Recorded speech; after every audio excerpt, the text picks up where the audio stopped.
Hello, attorney. Hello, classmates. I am Maria Catherine Villanueva Grabato, and I'll be discussing to you today the cases on endorsement.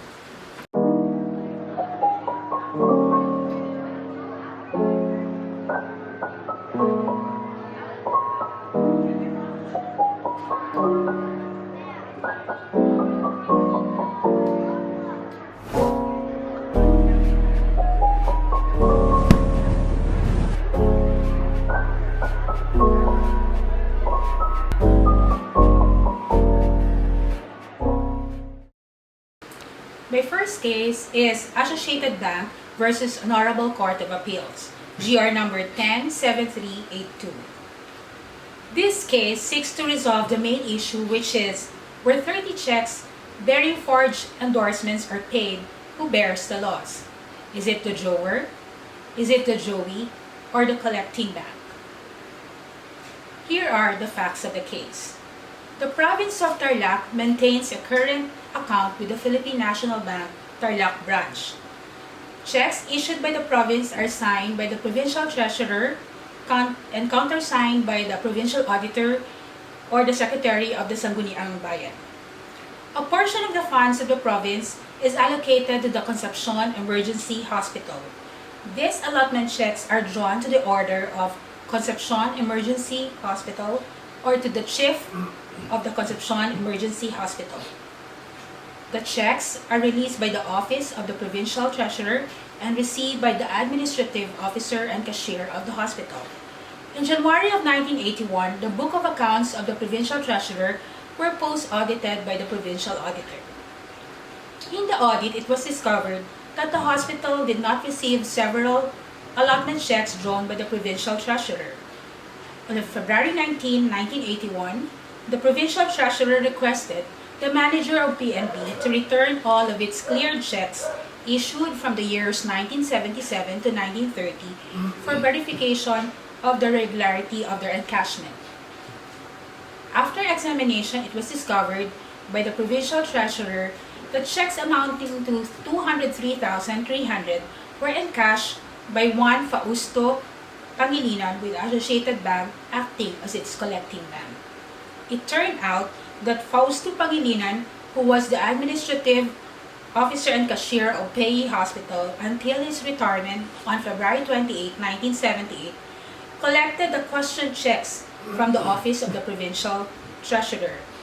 He claimed to be assisting the hospital and follow up the release of the checks and had evidenced them with official receipts. Pangilinan sought to encash the first check. However, the manager of Associated Bank refused and suggested to Pangilinan that he will deposit first the check to his account of the same bank. Pangilinan was able to withdraw the money where the check was cleared and paid by the Joey Bank, PNB. Pangilinan forged the signature of Dr. Adena Canlas, who was then the chief of the Pei Hospital. Pangilinan followed the same procedure for the second check and for the rest of the 28 checks of various amounts and of various dates. The last check negotiated by Pangilinan was on February 10, 1981 in the amount of 8,000. All checks bore the stamp of Associated Bank, which reads, "All prior endorsements guaranteed, Associated Bank." Jesus David, the manager of Associated Bank, testified that Pangilinan made it appear that the checks were paid to him for certain projects with the hospital. He did not find as irregular the fact that the checks were not payable to Pangilinan but to Concepcion Emergency Hospital. While he admitted that his wife and Pangilinan's wife are first cousins, the manager denied giving Pangilinan any preferential treatment on this account. On February 26, 1981, the provincial treasurer wrote the manager of PNB seeking for the restoration of the various amounts debited to the account of the province. In return, the PNB manager demanded reimbursement from the Associated Bank on May 15, 1981. Issue of the case. Who bears the loss in a forged endorsement? Is it the drawer? Is it the Joey? Or the collecting bank? Section 23 of Negotiable Instruments Law states that the effect of a forged signature, when a signature is forged or made without authority of the person whose signature it purports to be, it is wholly inoperative, and no right to retain the instrument, or to give a discharge therefore, or to enforce payment thereof against any party thereto, can be acquired through or under such signature, unless the party against whom it is sought to enforce such right is precluded from setting up the forgery or want of authority. A forged signature, whether it be of the drawer or the payee, is wholly inoperative, and no one can gain title to the instrument through it. A person whose signature to an instrument was forged was never a party and never consented to the contract which allegedly gave rise to such instrument. Endorsers, persons negotiating by delivery, and acceptors are warrantors of the signatures and the genuineness of the instrument. What then are the liabilities of Associated Bank and PNB? First, liability of Associated Bank. Where the instrument is payable to order at the time of forgery, such as the check in this case, the signature of its rightful holder, here the payee hospital, is essential to transfer title to the same instrument. When the holder's endorsement is forged, all parties prior to the forgery may raise the real defense of forgery against all parties subsequent thereto. A collecting bank, in this case Associated Bank, where a check is deposited and which endorses the check upon presentment with the Joey Bank, is such an endorser. So even if the endorsement of the check deposited by the bank's client is forged, Associated Bank is bound by its warranties as an endorser and cannot set up the defense of forgery as against PNB. What about PNB?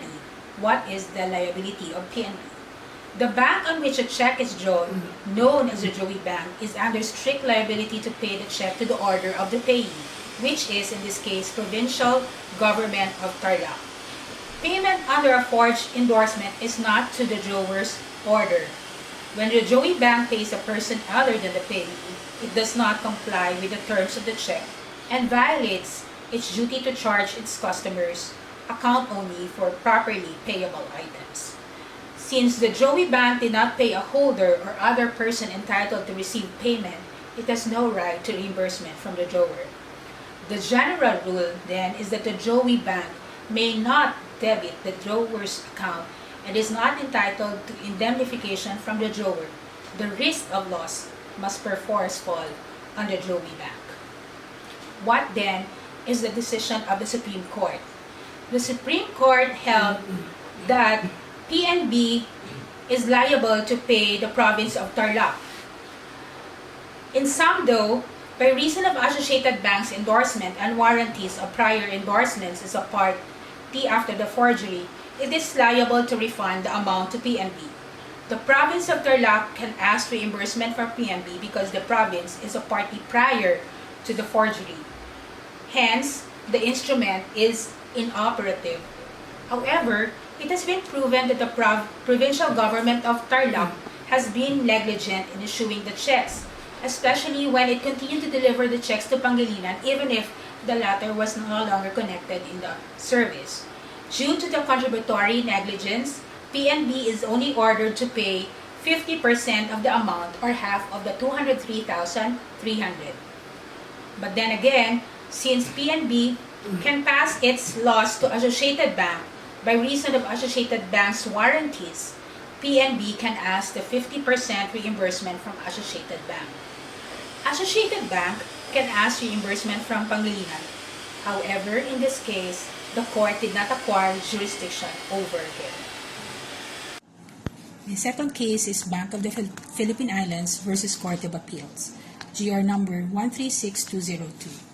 The facts of the case. A.A. Salazar Construction and Engineering Services filed an action for a sum of money with damages against petitioner Bank of the Philippine Islands on December 5, 1991. The complaint was later amended by substituting the name of Annabel A. Salazar as the real party in interest in place of A.A. Salazar Construction and Engineering Services. Private respondent Salazar prayed for the recovery of the amount of 267,707.70, which was debited by petitioner BPI from her account. She likewise prayed for damages and attorney's fees. Petitioner BPI, in its answer, alleged that on August 31, 1991, Julio R. Templo Nuevo, a third-party defendant, demanded from the former payment of the amount of 267,692.50, which were allegedly payable to him, representing the aggregate value of 3 checks, which were deposited with the petitioner bank to private respondent Salazar account without his knowledge and corresponding endorsement.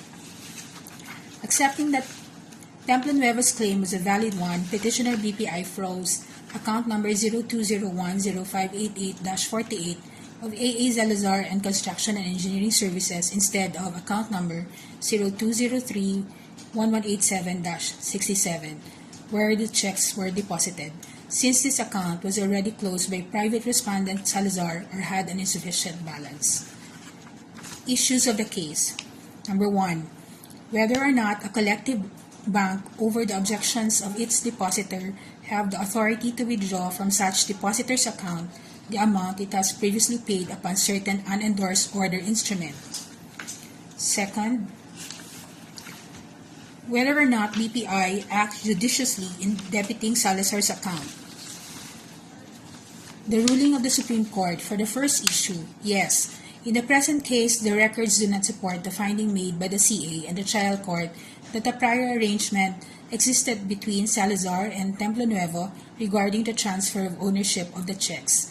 This fact is crucial as Salazar's entitlement to the value of the instruments is based on the assumption that she is a transferee within the contemplation of Section 49 of the Negotiable Instrument Law. Transferees in this situation do not enjoy the presumption of ownership